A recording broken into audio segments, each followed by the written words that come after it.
김영진 변호사님 보니까 이제 저도 이제 많이 찾아봤을 거 아니겠습니까? 방송 나가신 다음에 보니까 다양한 보수 논객들하고도 이렇게 방송을 많이 하시더라고요. 네. 최근에 하도 이 나라가 이제 개판이니까. 아 그렇군요. 그 조갑재 대표님하고도 하시고 매일 통화하지. 매일매일 통화하십니까? 그래요? 조갑재 선생님은 제가 당연히 몰랐는데 그러니 작년 2월달 이제 의대 2,000명 정원 이 미친 게 발표되고 나서 보수 뭐 좌파 뭐 우파 다 포함해서 가장 먼저 가장 적극적으로 이거는 미친 짓이다라고 일관되게 주장을 해오셨거든요. 그래서 내가 고마워가지고 한번 연락을 드렸더니 당장 만나자고. 이제 진짜요? 작년 한 9월달 정도. 작년 9월쯤에요. 그래서 이제 만나서 뭐 잠깐 좀 점심 식사하고 했는데 당장 내일 스튜디오로 오셔가지고 그냥 무한대로 대담을 하자. 의대 정원에 대해서. 진짜로? 그래서 그 다음날 가서 그 광화문 거기 스튜디오 있거든요. 그 한 3시간 정도 했지. 본인이 질문하고 싶은 거 뭐든지 원고 없이 그냥. 누구랑요? 조갑재 대표랑 제가 답하고.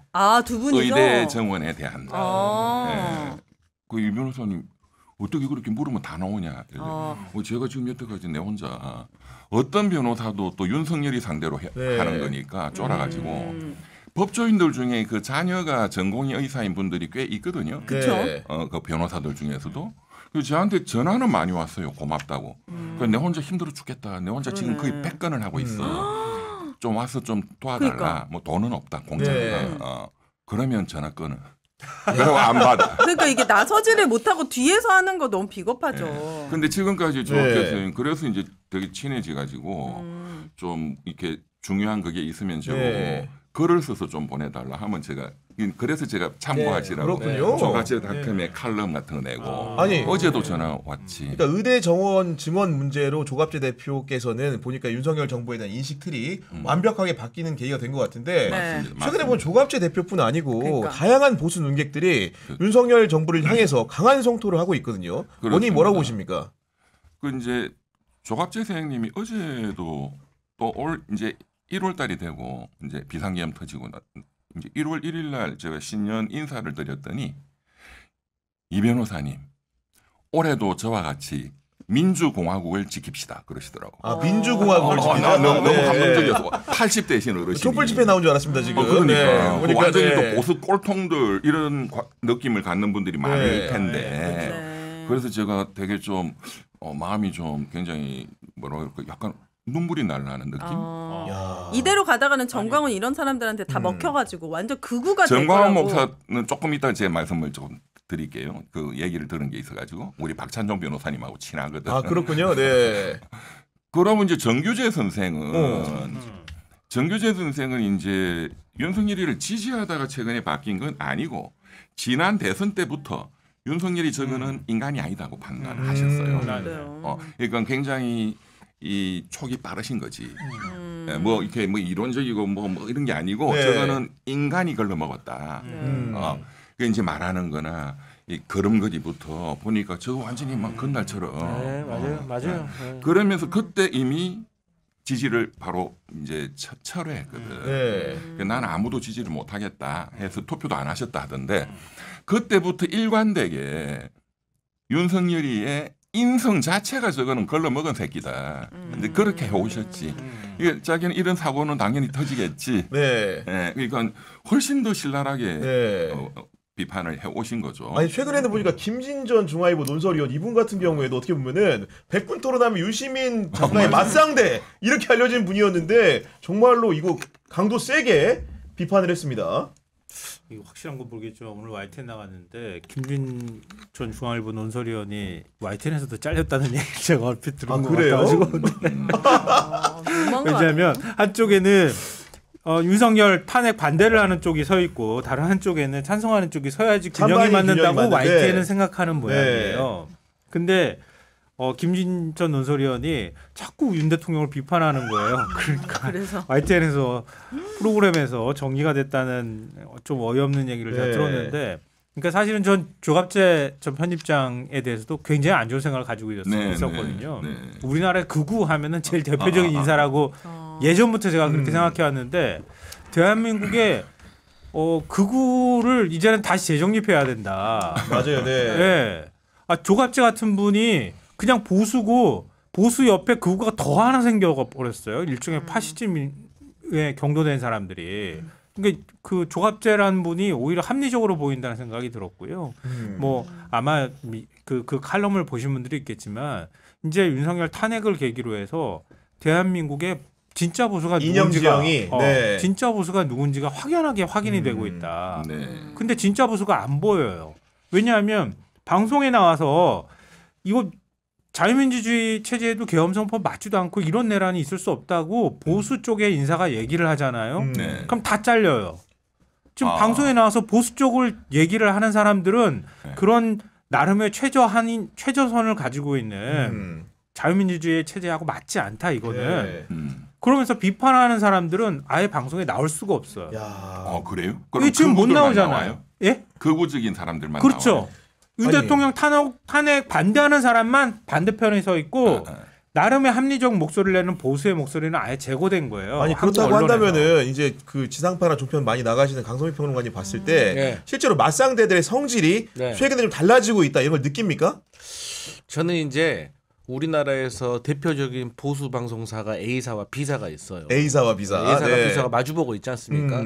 근데 원래는 B사가 A사를 저녁 황금 시간대에서 앞서고 있었어요. 그래요? 그런데 최근에 역전되는 현상이 일어났습니다. 왜 그런 그 겁니까? 현상이 뭐냐면 앞자리에 있던 그 A사가 완전히 친윤으로 돌아선 겁니다. 그 A사가 뭔데요? 조선? 그러니까 채널? B사의 네.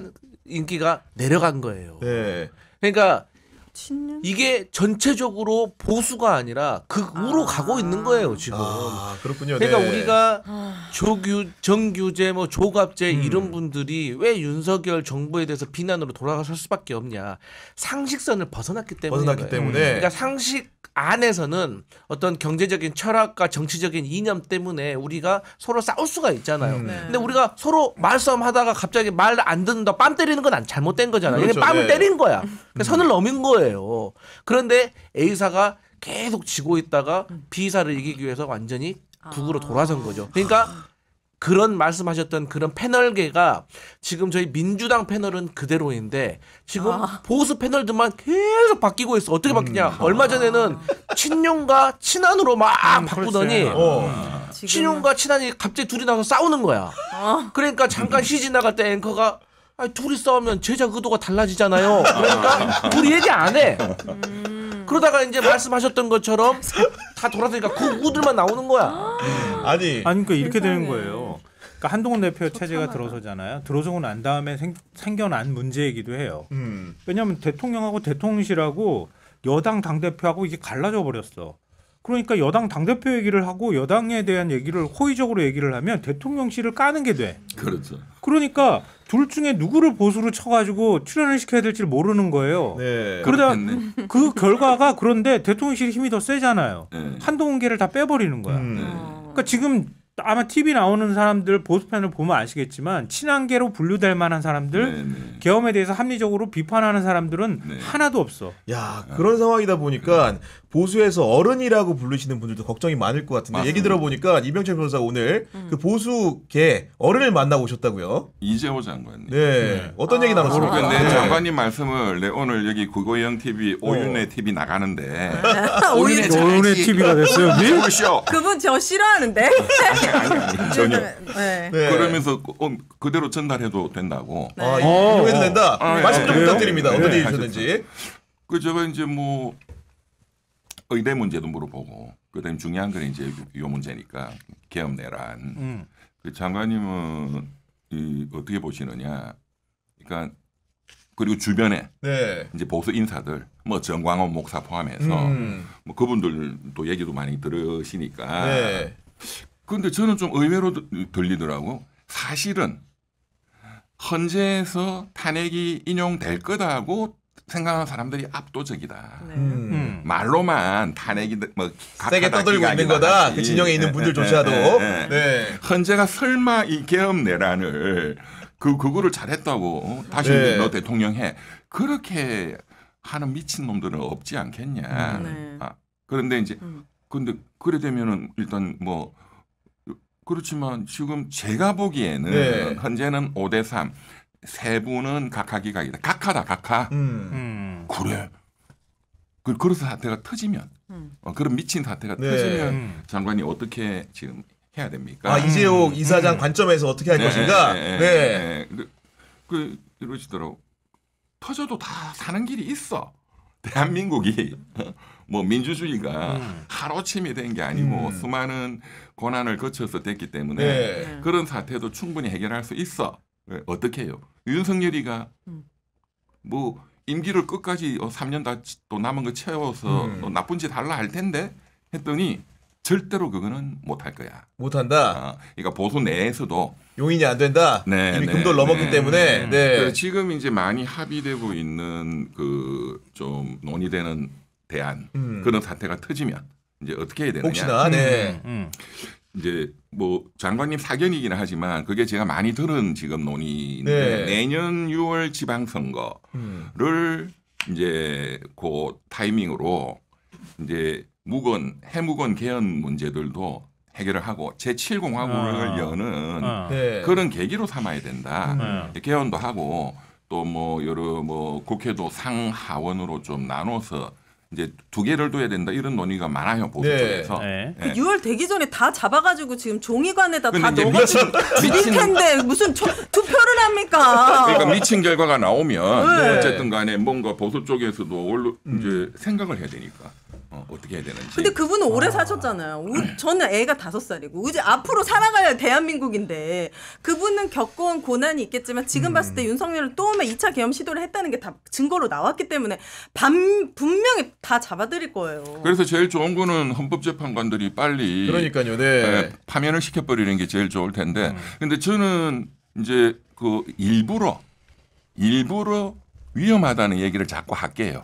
네. 왜냐하면 경각심을 가져야 되기 때문에. 그렇죠. 네. 제가 지난번에 잠깐 말씀드렸지만 3월 7일 지기현 부장판사의 구속 취소 이거는 사실상 있을 수 없는 게 발생했잖아요. 다 그렇죠. 아시고. 네. 네. 그런데 그게 터졌어 일단. 석방이 됐잖아요. 이게 전쟁이잖아요, 사실상. 그렇죠. 우리가 전쟁하고 정치가 본질적으로 같지만 지금은 진짜 전쟁이거든. 총만 안 들었다 뿐이지. 그럼요. 그러면 처음에 비상겸 때렸어. 그렇지만 민주 진영에서 대응을 굉장히 또 신속하게 잘 했잖아요. 또 국민들도 쏟아져 나와서.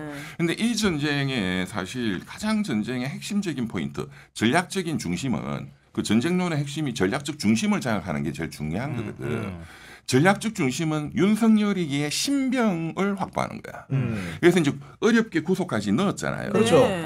그 이제 신병 확보가 됐어. 네. 야, 거기서부터 이제 문제야. 그럼 윤석열이는 사형 아니면 무기인데 지가 제일 잘하는 게 나쁜 짓이거든. 네. 그리고 법적 카르텔을 동원하고 공작하고 하는 거, 증거 조작하고 회유 아니면 협박 두 가지지. 이걸 총동원을 이제 할 수밖에 없잖아요. 그렇죠. 살아야 되니까. 당연하죠. 그렇죠. 가용자원을 총동원하는 거죠. 진짜 한번 그러니까. 가봤잖아. 그러니까 이제 제가 구계자로 이렇게 관찰자로 보면 처음에는 전쟁을 굉장히 민주진영이 수행을 잘했는데 이제 3월 7일부터 공작이 성공을 하기 시작한 거죠. 신병이 석방이 됐으니까. 그러니까 깜짝 그다음에 놀란 거지. 심우정이는 당연히 뭐 적시한 거 포기. 네. 그러면서 지금까지 있을 수 없는 일이 사실은 후퇴가. 네. 확률적으로 0.1%도 안 되는 일들이 계속 벌어져 왔거든. 눈만 뜨면. 네. 예, 예.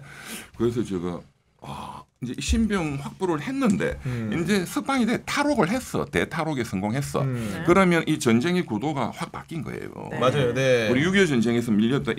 뭐 메가드가 인천 상륙작전 맞아요. 전쟁의 네. 판도가 바뀌었잖아요. 그런데 그냥 북진하다가 1.45토에 그냥 대참패를 겪었지 팽덕회 장군한테 이제 완전히 박살난 거지. 팽덕회가 훨씬 똑똑했어 그때. 네.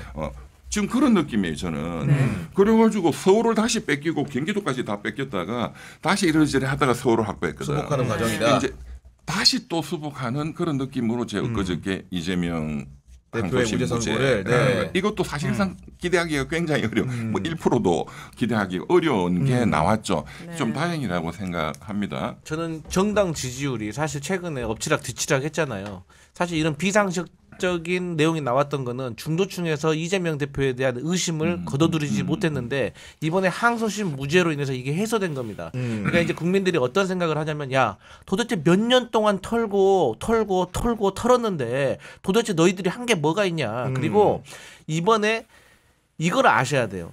대장동, 백현동 이런 것들은 수천억 원의 부당이익이 생겼어요. 그러면 이걸 누가 가져갔느냐. 사실 원초적인 본질적인 질문은 국민들은 이재명이 한 푼이라도 돈 먹었냐 안 먹었냐 네. 비위행위 했냐 안 했냐 이걸 사실 묻고 있는 거예요. 그런데 그걸 밝혀내지 못하고 증거가 하나도 안 나오니까 갑자기 새끼로 쫙 빼가지고 김문기를 알았냐 몰랐냐 골프 쳤냐 안 쳤냐 이걸로 갑자기 둔갑을 시키고 보수에서 이것을 막 자꾸 늘어지니까 이 꼬리가 몸통을 흔들었던 거예요. 그런데 국민들이 다시 이제 제자로 돌아온 거고 중도층 사람도 야 이렇게 털어도 네. 안 되면 이건 아니다. 이거는 이거는 무죄인 거다라고 네. 생각을 한 거예요. 그런데 아직도 지금 뭐 클로즈업을 하지 말라니 뭐 조작이라니 이걸 학대를 한다 그러니까 저러고 있으니 네. 중도층이 봤을 때 얼마나 한심하겠습니까? 그러니까 지금 이제 핵심 내용은 검찰의 기소권 남용, 정치 수사를 했다 이게 이제 본질적인 그렇죠. 부분인데요. 그러니까 이재명 대표 항소심 결과가 나온 게 갤럽 조사가 3일이거든요. 사흘 동안 진행되거든요. 사흘의 중간이에요. 네. 중간인데 오후잖아요. 네. 그 결과가 완전히 알려진 거는 한 3, 4시 됐었어야 네. 되는 거거든요. 그러니까 이틀이 빠졌다는 얘기가 되는 거예요. 그러니까 아마 다음 주쯤이 돼야 이 효과가 어느 정도 나타나는지는 정확하게 알 수 있을 거다. 이런 거고요. 이재명 대표에 대한 지지 의사 표명은 지난주하고 크게 다르지 않아요. 전체적으로 봐도 민주당 지지층, 그다음에 중도 지지층, 그리고 국민의힘 그 대선 주자라고 할 수 있는 김문수, 그다음에 홍준표, 한동훈, 오세훈 두드러진 어떤 지지율 변화는 없어요. 근데 이재명 대표 지지율이 자꾸 뭔가 움직이거나 꿈틀거리는 게 보여. 왜냐하면 지난주에 MBS에서도 그랬던 것처럼 이재명 대표가 34가 됐다, 36이 됐다, 34가 됐다고 왔다 갔다 좀 해요. 네. 숫자가. 다른 사람들은 거의 숫자가 변함이 없어. 왜 그럴까? 어디서 변화가 나오길래 이게 약간 좀 움직이는 현상이 나올까 궁금해서 보수층에서 이재명 대표를 어느 정도 지지하고 있는가를 숫자를 제가 몇 주 동안 쭉 봤거든요. 근데 갤럽 조사를 기준으로 보면요. 3주 전에 보수층에서 이재명 대표 지지가 8이었어요. 8%. 지난주 12가 됐어요. 네. 이번 주가 14예요. 네. 뭔가 보수층에서 움직이고 있다는 얘기예요. 조갑자 대표가 달라지고 있잖아요 지금. 정말로 예리하게 보시면. 네. 그러니까 이재명 대표 우클릭이다 뭐다 이런 것도 있고 이재명 대표가 뭐 지금 상법 개정안부터 있고 여러 가지 것들에 대해서 일종의 이제 이게 뭐 진영에 관한 문제가 아니라는 메시지를 계속 던지고 있잖아요. 그러니까 이전에는 사법 리스크가 이재명 대표를 평가하는 유일한 잣대였다고 하면 새로운 잣대가 등장해서 보수 쪽에서 볼 때 뭔가 이거는 아닌 것 같아. 약간 희망이 생기거나 이런 식의 변화들이 일어나고 있다고 하는 걸 지금 한 2주 사이에 8%에서 14가 됐다고 하는 거는 뭔가 보여주는 거라고 정확히 보시면 생각돼요. 왜냐하면 사실 품격 있는 보수들, 전통 보수들은 조갑재 대표나 정규재 대표 같은 사람들에게 영향을 많이 받습니다. 그런데 정규재 대표도 이재명 대표 무죄 나고 나서 뭐라고 했냐면 이재명의 무죄가 확인되었다라고 했어요. 근데 이 확인의 의미가 내가 왜 확인이란 말을 쓰냐? 처음부터 원래 무죄였기 그러니까, 때문이다. 네. 맞아요. 야. 깐도 안 되는 거 가지고 기소한 거 맞아. 솔직히 법조인이면 양심 걸고 얘기해야 돼, 진짜. 그리고 이제 그 배경적인 측면이겠지만은 진짜로 보수 논객들이 이제 돌아선 이유 중에 하나는 이번 계엄 사태가 결정적이었던 것 같고 더군다나 이제 곽종근 전 특정사령관 같은 경우에 이런 얘기 하지 않습니까? 얼마 전에도 이제 법원에다가 군사법원에다가 15쪽 분량의 의견서 냈다는 거잖아요. 그 내용인 즉슨 뭐냐? 대통령이 진실을 가리고 부하들을 거짓말쟁이로 만든다. 그러면서 단도직입적으로 묻습니다. 정령 의원들을 끄집어내라고 지시한 적이 없냐. 이런 데서 사실은 보수 논객들이 획획 돌아서는 거 아니겠습니까 지금? 아 그렇죠. 네. 그 조갑재 선생하고 정규재 선생님의 그 공통점 중에 이분들이 이제 뭐 알려지기로는 약간 극우적인 또 그런 운동을 하신 것도 많이 있었어요. 있었죠, 실제로 제가 그렇죠. 보기에. 네. 예. 그런데 이제 이번 이 사태를 보면서 이제 이분들이 이렇게 분노한 거는 이 조갑재 선생이 이런 말을 했습니다. 박정희도 쿠데타를 했고 전두환이도 했지만 국회 안에 군대를 투입시킨 적은 없다. 국회 밖에서 막았지 땡극으로. 국회 안에 군인이 들어간 것은 이거는 용서가 안 된다.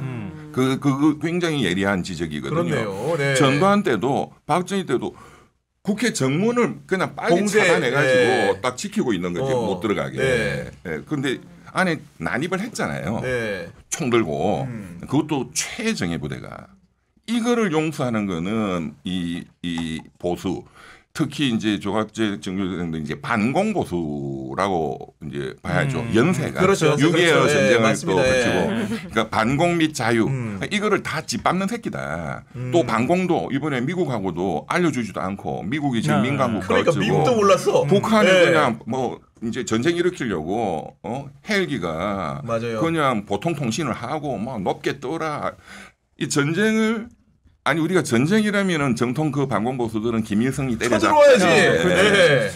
네. 지금 김정은이가 너무 착해 어떻게 보면 안 넘어와. 이게 전쟁을 일으키는 놈이야. 네. 그러니까 이거를 용서해서는 안 된다 절대로 이제 이런 말씀이시죠. 이게 그러니까 우리가 계엄이라고 하면 평시계엄이라는 게 있을 수가 없는 거잖아요. 그건 경비계엄 얘기를 하는 거지. 그 경비계엄 정도 될 정도 상황이면 나라가 온통 폭동 상황이 돼야지 가능한 거니까.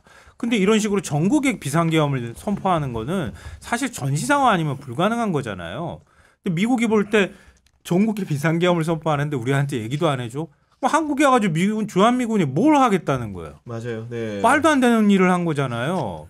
그 미국 입장에서 이번에 뭐 민간국가 얘기도 나오지만 제가 볼 때 이거 영향 안 미쳤다고 하면 거짓말이에요. 그럼요. 이걸 어떻게 한국을 믿어요? 이거지. 그러니까 전 미국 국가안보보좌관 셜리번 네. 그분이 엄청 세게 말했더만 맞습니다. 미친 새끼라고. 맞아요. 네. 그런데 또 미국은 이제 그거를 통보 안 해주고 이렇게 해서 전쟁이 터지면 그 가족들의 안전이 굉장히 맞아요. 중요하잖아요. 미리 알려주고 빼죠. 해서 네. 빼고 이렇게 해야 되는데 네. 그러니까 미군 가족들 아니 지네들 젊은 이들을 한국에 몇만 명을 보내가지고 그러니까. 지켜주는 것만 해도 자기들은 크게 한다고 정말 엄청 생각하는데. 크건데 그 가족들 생명까지 이것들이 내팽개쳐? 굉장히 괘씸하게 느낄 수 이거는 있죠. 미국은 네. 용서를 못 하는 거지. 그것도 그러고 넘어서 그냥 전쟁 일으킬 만한 위험한 사람이라고 보는 거지 윤석열이라는 사람을. 바이든 입장에서는 나 이제 갈참이라고 나 무시하는구나. 그렇게 그러니까. 생각할 수도 있어요. 그래 알겠습니다. 너도 한번 네. 민감해져 봐라 하고 민간국가 지정했어요. 지금 나는 발언님이